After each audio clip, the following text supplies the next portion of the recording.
Hello, beautiful, amazing, fantastic world, and you, beautiful individual out there. Today, I would like to speak about realizing, assimilating, and understanding reincarnation, or repeated Earth lives. Not in as repeated the same Earth lives, but actually being born into new lives by our own design and choosing. We build our bodies and we choose our parents based on our soul disposition so that we are to build certain individual personal traits. And to build these individual personal traits, it is imperative that we go through certain experiences, go through certain struggles, pains, and less favorable things in the eyes of comfort. The thing is, when you overcome these things and accept yourself for who you are, you go back to your whole life, reflecting, seeing everything that has happened, and see where you are now. Are you bitter because of the past? Have you been grateful for it? Because if you are grateful for your past, no matter what you've gone through, you will be healing. Gratitude is love, gratitude is healing. And by having that certain willpower to stay anchored within your body, despite whatever might come up from the bottom of your soul, you still observe it as it was your own being, because that's what it is. By you hiding away from your emotion and your inner being, you are only a flying head. The only thing is here. The head and your body is kind of, it's like you stick your head up from the ocean and the head is the only thing visible. By you sitting yourself within your body, your ego again, is not here anymore. It is here. Here is your center. And by having this center here, you can feel everything around you. It is a whole world of emotions, and water is kind of like you're swimming here. To have emotion and to understand emotion, feel emotion, become emotion, no matter the emotion, seeing it, observing it, feeling it, getting to know it, become acquainted with it, touching it. They will show you many secrets. They will show you many truths in this world that normally isn't perceived based on intellect, our five senses, and rationality alone, logic alone. You see, we human beings have emotions for a reason, and you can't exclude emotion, love, and these kinds of aspects of us human beings from the universe in general. We are fully embedded and part of this cosmos. And the more you get to sit within your body, shining out, without becoming afraid, without running away from it, it truly is practice. It takes time, it takes step by step by step. And when you have strengthened yourself enough, there is no emotion in this world that you are afraid of. And you can stand up to anything that might show up in the astral world. And when it shows up in the astral world and you take it head on, it won't show up in the physical world because you have already overwon it. Of course, they will try again and again and again. There is a literal battle in the astral realm. That is why you feel insecure sometimes. That is why we feel that, what if we do not do things good enough? What if this? What if that? But in the end, it is only lower beings that want you to stagnate and stay stuck. Once you overcome them in your inner being, in the astral world, through your emotions, through your intellect, through your heart, through compassion, not through wanting them away like that, but Showing them compassion because you know that these beings don't have an ego of their own. And when they are reminded of their ego, their center, they become aware of everything they've done. And think about if they've done something really wrong, if they've done something extremely immoral, they will never want to acknowledge that. That is the thing. So by always staying truthful, always pointing out the truth, pointing out whatever might occur within your soul, shining out that sun, every lower beings that is, well, wanting you ill is burned, because the sun shines on every flaw, every single detail of their life. And that is for them to repair, that is for them to make amends for. Because we are meant to speak about these things. It is enough with see no evil, speak no evil, hear no evil. That is enough. We need to take a hold of what is happening around here. By you acknowledging yourself, your emotions, your moral center, your heart, your compassion, your love, your warmth, your values, your integrity, your dignity, your honorableness, your samurai nature, your knight, your paladin side. You see where I'm pointing towards here? Honorable battle and warfare. You do not go below the belt. You do not scheme and try to assassinate someone when they sleep. Seriously. It has been enough of that. Too much scheming, too much gossip, too much of this has been playing automatically within our bodies because it is what we have been taught. Everyone speaks about everyone and no one bats an eye about it. When you in the end are actually sullying another's name by speaking ill of them when you don't even know their whole story. Just as an example. And you don't need to know their whole story to show people respect. To be respectful to each other. To truly love each other. Meet in the middle. We can truly get to show truth for what it is. If you are in line with your emotions, with your soul, you will definitely not do something you yourself feel indignified, and you will definitely not become a hypocrite. You complain about others' baggage, and then you have threefold more baggage. I have seen that many times in my life, and I have had that problem myself earlier in life, but I overcome it because I see my flaws. I have my problems, I have my shadows and my scars and my trauma. Obviously, we all do.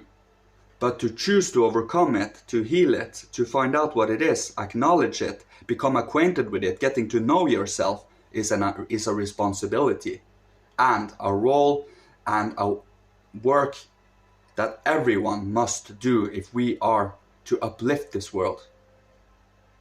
You see, awakening and change in this world can happen in one day. It is only a matter of choice from every single human being on this planet. But there are human beings that don't want this change, that don't want this growth. They want to stay decadent, stagnant. They want to stay stuck on a place. They want to be where they are, fading away into nothingness, fading away and becoming decadent.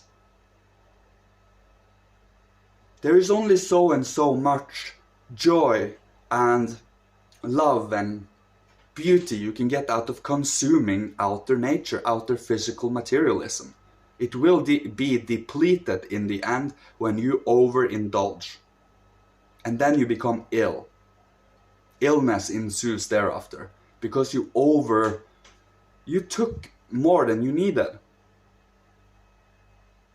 By you actually showing love for this whole world, by speaking truth, warm truth, but also truth that matters.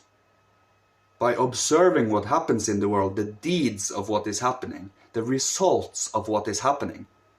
It is no denying that there is someone here that is controlling and do not wish the best for everyone. So by you waking up to yourself, you become a medicine. You become an upliftment. But if you complain and don't do anything, you are part of that problem. You fall to their trap. You fall to the temptation of that. That is why it's important that you heal, cultivate and build soul and spirit strength within your body, but also sharpen your intellect so that you don't become dull. It's like sharpening your blade.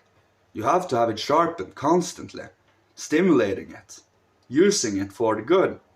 If you use it for the good, you will have a constant influx of inspiration, intuition, and imagination that will awaken you to your soul, to your inner heart. So switch your ego from here to here, because this is where the ego lies, truly. We have just been delusional about having it here. You see the head, it is a growth that comes out of the body. So when you breathe in, you see the air goes down to the body and the blood goes up to the head, which means the body keeps the head alive. It is not vice versa. The head, of course, is a reflection of the whole cosmos. And by us having this awake, but also awaken within us, more or less come out of the whole ocean with your body, standing on top of the ocean, so you feel everything consciously. You become acquainted with yourself, and we are all unique in that regard, so you have to find out who you are.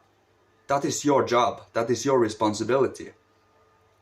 And yes, you can also choose to deny that responsibility and say, I want to do what I've always done. That is okay. And then you are the hindrance, the challenge, the opposition.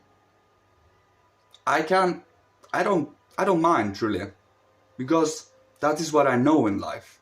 The only thing I know is, well, disagreements, isolation, being alone and building my own strengths and values and morals. And then now, today, I can now be loving with everyone, anyone. I can speak with anyone.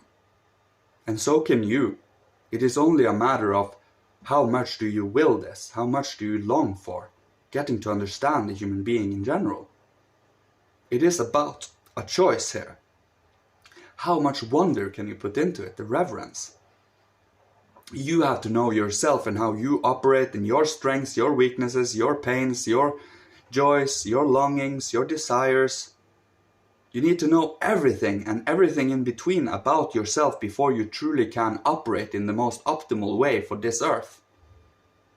And many people are so afraid of themselves that they become utterly and totally out of control by just mentioning a topic.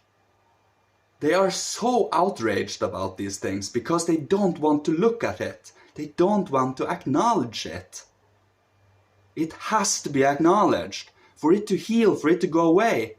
You can't try to put it in the trash. You can't try to hide it under your carpet. It must come forward. It must come to consciousness. Don't hide it. Don't run away.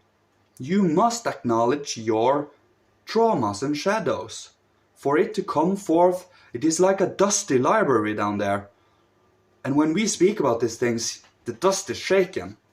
But the thing is, the more you shake it and then you go vacuum clean all that dust, then you go over all the books, then you go clean all the books, that won't happen. You won't feel that. You won't feel that discomfort of dust again. It is about keeping it up, upholding, being aware of this. It is a joy, it is an honor to truly have the strength to acknowledge your own emotions. They are as much part of you as your thoughts, your will, your interest and everything. And your emotions always speaks truth, because unless you have cut yourself off from the divine spark of the emotions, because in your emotion the earth meets the heavens in the middle. And by you acknowledging that, you feel the heavens in your emotions and you do not shun them anymore. because they are as beautiful as the most composed of, as the most beautiful compositions of any composer that has lived ever, or the most beautiful, beautiful natural tree, or the most beautiful, beautiful sun rays that shines through the rains and brings the rainbow out to the visible. Your emotions is that impactful because you can connect to any beauty with it. The beauty and love and reverence comes from the heart. And by you acknowledging that, you gave back your strength again. Because hiding away your emotion and trying to cut it off is the sure way to being a black magician. When you hollow yourself out like that, something else will always take over in the end, in your emotions. It might not take over your head or your will, but it will affect it. It will always affect it. By you occupying your own body with your whole being, no lower beings can come into your will or emotions anymore, other if you want and acknowledge them to do so, to observe them, to get to understand them, to study them. I know you know what I'm talking about here. It is so straightforward, and I am trying to awaken that in you. Are you hiding away from your inner being? I will immediately notice if I ever met you. Because you will feel like a flying head in that case. If you are connected with your emotions, you become warm and inclusive. Because you wish to feel the best, and by you feeling the best, you make the other person feel the best. Unless that person has cut themselves off as a head. Then it feels cold and he will only be up here. You see, and the emotion will still keep going, but he will have no control over it. Because he doesn't acknowledge them and see them consciously. This is just examples. So, yeah, I think this was everything. So, thank you. May you find you. May you be you. May you awaken to the Christ impulse and the Christ principle. The love, the care for every human being. The brother and sisterhood of every human being. The connection, inclusion, the global human being. The upliftment and the infusion of new knowledge.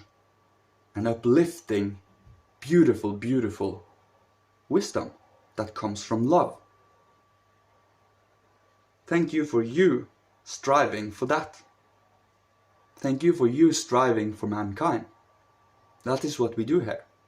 We overcome our karma to strengthen our soul, spirit and body so that we can be the most optimal of instruments for the divine to come through.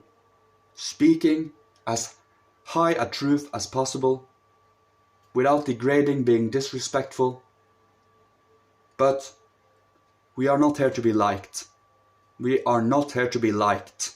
We are here to speak truth. When you speak truth in the end, those that loves truth will like you. So, you speak from your inner soul, from your impulse, and you trust yourself, from the faith, you have faith in yourself. Because if you don't, well, you'll forever go around wiggling and, am I doing it right? Am I doing it right? If you have faith, I trust that what I'm speaking is correct. I know it is correct because that's what I live. That's what I do in practice. I speak only what I do. You don't go beyond yourself. And you truly stand in what you say. Yeah, I think this was all. Thanks everyone. I love you all. May you be guided by Christ, Father, Holy Spirit, and the hierarchy, and the ancient masters of old, and your ancestors. Whatever tickles your fancy. Thank you. Love you all.